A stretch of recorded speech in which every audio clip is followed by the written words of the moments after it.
Do you know there was once a city that awoke one dawn, not to the song of birds, but to the roar of burning skies? This was Sodom, and its sister city, Gomorrah, places of great beauty, wealth, and desire.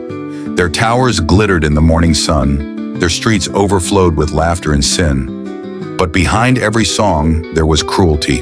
Behind every feast, there was wickedness. The hearts of men had turned cold, and mercy was forgotten. Then, from the throne of heaven, judgment was spoken. Yet within this darkness, one man, Lot, would be given a chance to flee before the wrath of God consumed it all. This is the story of Sodom and Gomorrah. Far across the desert plains of the ancient world, beneath the burning sun, stood two cities unlike any other, Sodom and Gomorrah. Their walls were strong, their markets full, and their people proud. To the eyes of men, they were cities of prosperity and pleasure, but to the eyes of heaven, they were cities of darkness. As the sun fell beyond the mountains, the streets came alive, not with songs of praise, but with cries of sin. Men filled their cups with wine until they could no longer stand. Their laughter echoed through the alleys, drowning out the cries of the poor. The strong cheated the weak. The judges took bribes and turned their faces away from truth. The people had forgotten righteousness. They mocked the name of the Lord, calling evil good and good evil. They lived for the pleasures of the moment, for gold, for flesh, for the praise of men. Every house had its idols, every heart its pride. Women dressed in beauty but not in virtue. Their eyes lured men into wickedness. Drums beat deep into the night as bodies danced around golden idols, offering sacrifices of blood and wine. The scent of burning oil filled the air, and the glow of fire painted their faces red with sin. Their hearts had grown cold, their souls blind. They built temples for their gods, but none for the Almighty. And high above the city, unseen to their eyes, the Lord looked down, for the cry of their sin had risen like smoke to his throne. In the heat of the day, when the sun burned across the plains of Mamre, Abraham sat by the door of his tent, resting beneath the shade of a great tree. Then he lifted his eyes and saw three men standing afar off. But these were no ordinary travelers. Their steps were light, their garments white as new wool, and their presence carried a stillness that touched the air itself. Without hesitation, Abraham ran to meet them. Though he was a man of great honor and wealth, he bowed low to the ground, saying, "My lords, if I have found favor in your sight, do not pass by your servant. Rest yourselves under the tree, and let me bring you water and bread that you may refresh your hearts." So the three agreed, and Abraham hurried to his tent. Then he chose the best calf from his herd, and his servants prepared it with care. Under the shade of the great oak, the three heavenly men sat and ate, and Abraham stood nearby, watching, serving, honoring, for he knew in his spirit that he was in the presence of the divine. When the meal was done, the men rose up. Abraham walked with them toward the edge of the hill, and as they looked down upon the plains in the distance, the air grew heavy. One turned and said, "The cry of Sodom and Gomorrah is great, and their sin is grievous. We go now to see if it is, as the cry has reached the throne of heaven." Abraham's heart grew heavy. He bowed again, whispering a prayer, for he knew judgment was near. For though Sodom was wicked, he knew there might still be righteous souls among them. He bowed low and said, "Will you indeed sweep away the righteous with the wicked?" His voice trembled, yet it carried compassion. "Suppose there are 50 righteous within the city. Will you destroy it and not spare the place for their sake?"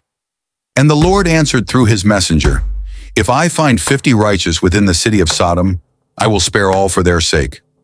Abraham lowered his face to the ground, his voice humble. "Suppose the 50 righteous lack 5.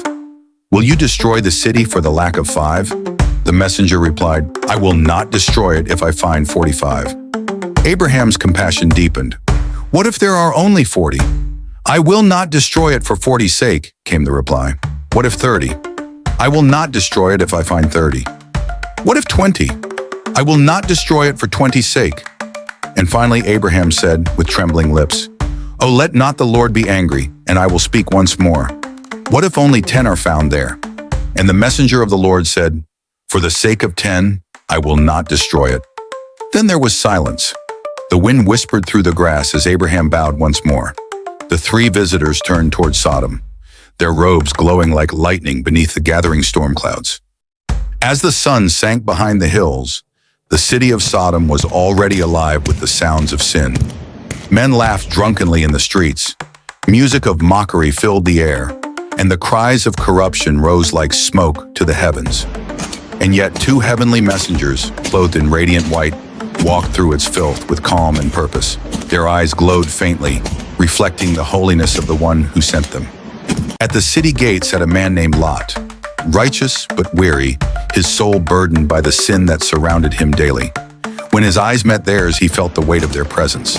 Bowing low, he said, "My lords, please, turn aside to your servant's house. Spend the night and wash your feet, that you may rise early and go on your way." The strangers replied gently, "No, we will spend the night in the city square." But Lot knew this city. He knew what the night brought. With trembling urgency, he pleaded again, until they agreed. He led them to his home, where his wife and daughters welcomed them, serving a meal of bread baked in silence. The night seemed peaceful until the peace broke. From the darkness outside came voices, harsh, mocking, filled with lust. The men of Sodom surrounded the house, shouting, "Where are the men who came to you tonight? Bring them out to us." Lot stepped outside, his heart pounding. "Please, my brothers, do not do this wicked thing," he cried. But their laughter only grew. Their evil desire was wide, gleaming on their faces as they made a demand to Lot so that he could let them have the two men. Every second, their voices grew louder and violence was in their eyes. In a desperate attempt to protect his guests, he offered his daughters, yet they mocked him even more. "Stand back," they roared. "Who are you to judge us?" Suddenly, light. The door opened, and a flash brighter than fire struck the mob. They screamed, clutching their faces, stumbling into walls, blinded by divine power. The angels had protected Lot, and in that moment, judgment had already begun.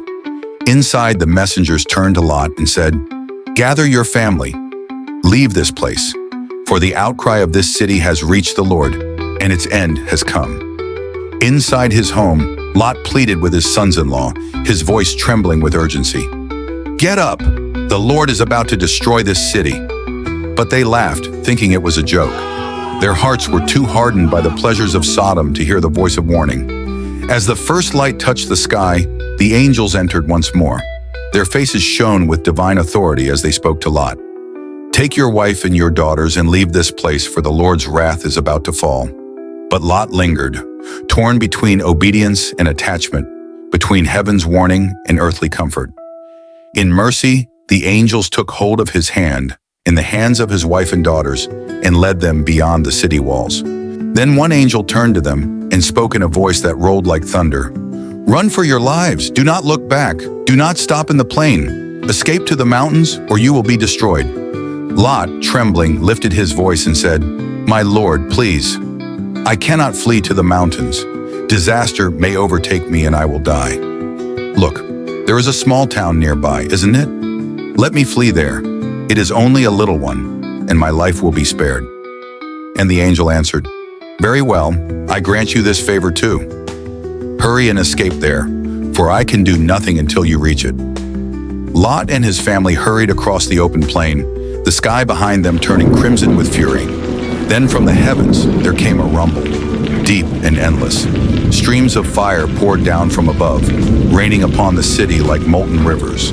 The rooftops burst into flames, the streets glowed red, and the cries of men filled the air. Towers of smoke twisted into the heavens, and every breath carried the scent of burning sulfur.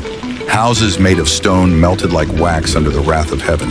Animals fled, goats, sheep, and donkeys, and where there had been life, only silence remained. But as they ran, Lot's wife turned her head.